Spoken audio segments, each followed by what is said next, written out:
बिस्मिल्लाहिर्रहमानिर्रहीम। अस्सलाम वालेकुम। उम्मीद है आप खैरियत से होंगे।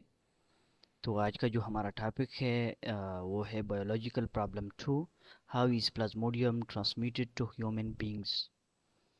इससे पहले के लेक्चर में हमने बात की थी बायोलॉजिकल प्रॉब्लम 1 पे, और वो क्या था, वो ये था कि what is the cause of malaria, और उसका सलूशन हमने भी हमने ढूंढा था।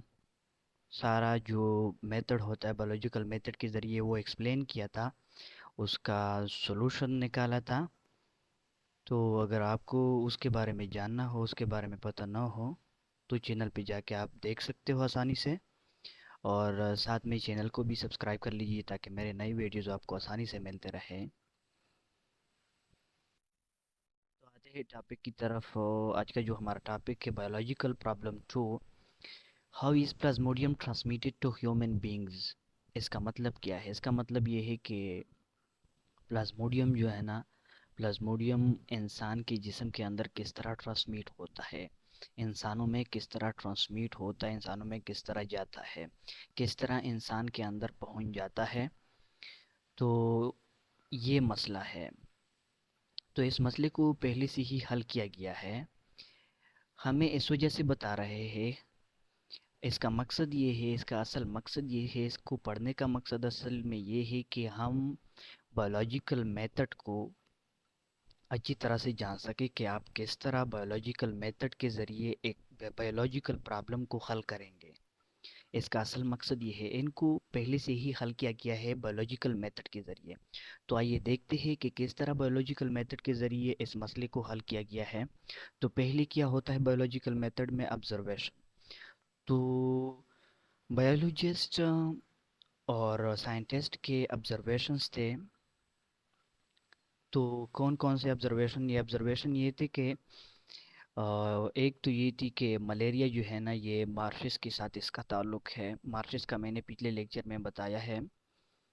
और दूसरी ऑब्जर्वेशन ये थी कि जो जो लोग मार्शिस के पानी को पीते हैं उनको मलेरिया नहीं लगता, उनको मलेरिया नहीं लगता। मतलब जो मार्शिस का पानी होता है वो मलेरिया काज नहीं करता। उसके बाद क्या हुआ, 1833 में एक और अमेरिकन फिजिशियन आए, ए एफ ए किंग जिसका नाम था। उसने क्या किया, 20 और ऑब्जर्वेशन किए, 20 और ऑब्जर्वेशन किए। और उसमें जो 3 इम्पॉर्टेंट है वो इसमें हम डिस्कस करेंगे। और पहला ये है कि वो लोग जो ओपन प्लेसेस में, खुली जगहों में सोते हैं उनको मलेरिया ज़्यादा लगेगा बनिस्बत उन लोगों को जो इंडोर, इंडोर का मतलब अंदर कमरों में सोते हैं, उनको मलेरिया कम लगेगा। एक तो ये ऑब्जर्वेशन थी। और दूसरी, वो लोग जो स्मोकी फायर्स के नज़दीक सोते हैं उनको मलेरिया, अमूमन उनको मलेरिया नहीं होगा, अमूमन उनको मलेरिया नहीं लगेगा। उनकी ये ऑब्जर्वेशन थी। स्मोकी फायर का मतलब क्या है? स्मोकी फायर वो आग जिससे धुआं निकलता हो, उस आग के नज़दीक। तो ये दूसरी ऑब्जर्वेशन हुई। और तीसरी ऑब्जर्वेशन किया है कि वो लोग जो मस्कीटो नेट्स के अंदर सोते हैं उनको मलेरिया कम लगेगा बनिस्बत उन लोगों को जो मस्कीटो नेट्स के बगैर सोते हैं। तो ये इसकी ऑब्जर्वेशन थी। जो 20 उसने ऑब्जर्वेशन किए थे उनमें से ये 3 है। अब आगे क्या होता है, ये तो ऑब्जर्वेशन हो गए। ऑब्जर्वेशंस के बाद क्या होता है, हाइपोथेसिस होते हैं। और हाइपोथेसिस के बाद डिडक्शन। तो हाइपोथेसिस क्या है? तो हाइपोथेसिस भी ए एफ ए किंग ने बनाया। ए हाइपोथेसिस और deduction A F a king ने बनाया। तो हाइपोथेसिस उसने किस तरह बनाया कि उसने कहा कि हाइपोथेसिस ये बनाया कि मस्कीटो जो है, मस्कीटो प्लाज्मोडियम को ट्रांसमिट करता है, मस्कीटो ट्रांसमिट्स प्लाज्मोडियम। ये इसका हाइपोथेसिस था कि मस्कीटो जो है ये प्लाज्मोडियम को ट्रांसमिट करता है। ये उसने उस प्रॉब्लम का हल बनाया अपने जहन। ये एक्सपेरिमेंटली प्रूफ नहीं था। तो इसको टेस्ट करने के लिए उसने फिर क्या बनाया, डिडक्शन भी बनाया। डिडक्शन किस तरह बनाया, डिडक्शन इस तरह बनाया कि अगर मस्कीटो ही प्लाज्मोडियम को ट्रांसमिट करता है इंसानों में, तो क्या होगा, तो फिर मस्कीटो मस्कीटो के अंदर प्लाज्मोडियम होना चाहिए। तो प्लाज्मोडियम मस्कीटो के अंदर होना चाहिए अगर मस्कीटो ही प्लाज्मोडियम को ट्रांसमिट करता है। ये किया था, उसका डिडक्शन था। तो ये तो हाइपोथेसिस और डिडक्शन बनाए, उसके बाद किया होगा।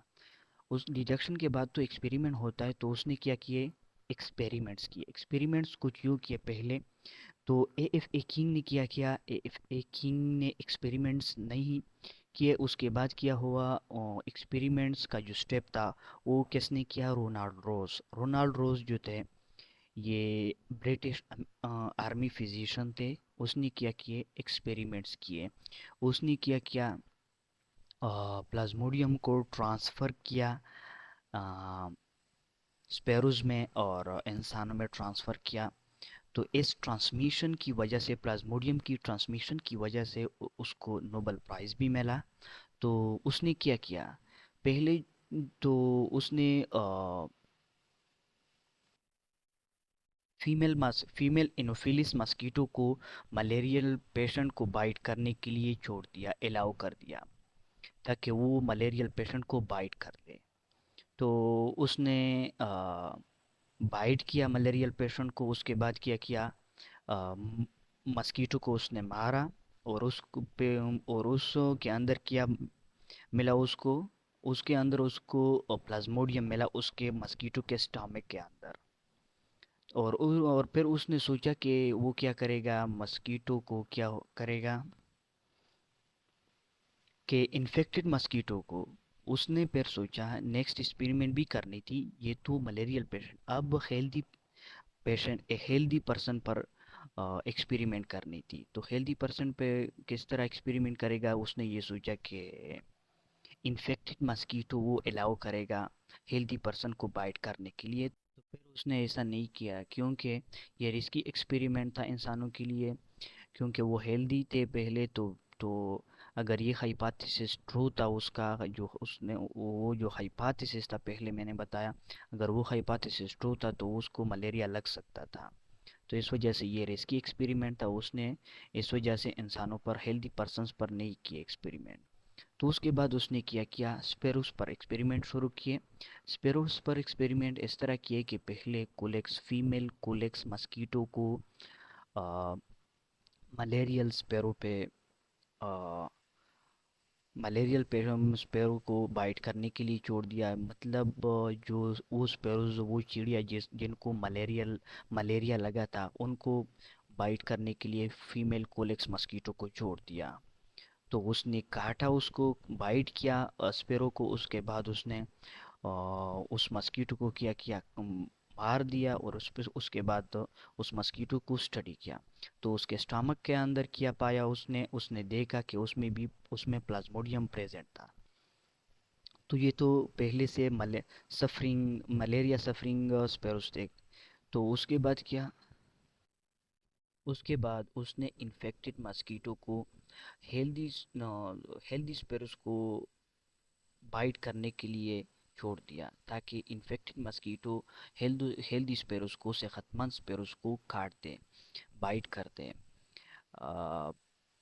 हेल्दी स्पेरोस का मतलब ये है कि उनको मरे, उनके अंदर किया था, उनके अंदर प्लाज्मोडियम नहीं था, उनको मलेरिया नहीं लगा था। तो फिर उसने उसको उन्होंने उस वो इन्फेक्टेड मस्कीटोज ने हेल्दी स्पेरोस को काटा। और उसके बाद उस क्या हुआ, फिर उसने उन मस्कीटोज को क्या कर दिया, कील कर दिया। और उसके बाद उन मस्कीटो को उन स्पेरोस पर किए जो मलेरिया उनको लगा था, उनके अंदर पहले से ही प्लाज्मोडियम प्रेजेंट था।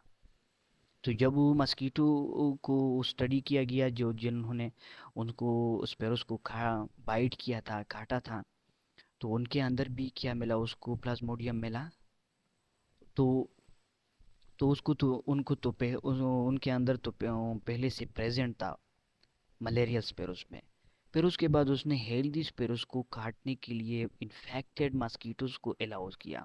इन्फेक्टेड मस्कीटो का मतलब इन्फेक्टेड मस्कीटो का मतलब ये है कि इन्फेक्टेड मस्कीटो के अंदर क्या था, प्लाज्मोडियम प्रेजेंट था।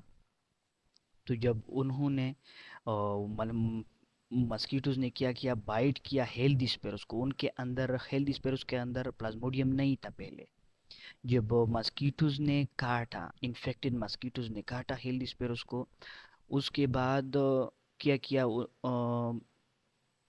हेल्दी स्पेरोस को स्टडी किया। सॉरी, जो जो इन्फेक्टेड मस्कीटो ने हेल्दी स्पेरोस को बाइट किया था, फिर उसके बाद उसको वो हेल्दी जो स्पेरोस थे जिनको, जो हेल्दी स्पेरोस थे जिनको मस्कीटोज ने काटा था, उन स्पेरोस को उसने स्टडी किया। तो उन स्पेरोस में क्या मिला, प्लाज्मोडियम। तो उसने सोचा कि ये तो मस्कीटो ही ट्रांसमिट करता है, क्योंकि वो पहले प्लाज्मोडियम हेल्दी स्पेरोस में नहीं था। जब मस्कीटोज ने काटा उसके बाद उसमें उसके अंदर क्या मिला, उसके अंदर प्लाज्मोडियम आ गया। तो इस वजह से ये जो हाइपोथेसिस थी ये ट्रू साबित हुई। उसकी जो पहले एकिंग ने पेश की थी कि मस्कीटो ट्रांसमिट करता है प्लाज्मोडियम को। तो इस वजह से इसी को, इस प्रॉब्लम का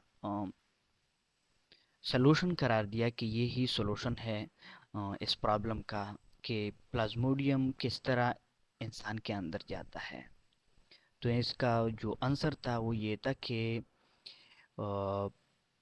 मस्कीटोज जो है ना, मस्कीटोज ट्रांसफ़र करते हैं, मस्कीटोज ही ट्रांसमिट करते हैं प्लाज्मोडियम को इंसान के अंदर। तो ये था बायोलॉजिकल प्रॉब्लम 2 कि किस तरह इंसान के अंदर प्लाज्मोडियम जाता है। उम्मीद है आपको अच्छी तरह समझ में आया होगा। अगर फिर भी कोई क्वेश्चन हो तो कमेंट्स में आप पूछ सकते हैं। Thank you for watching my video. अल्लाह हाफिज़।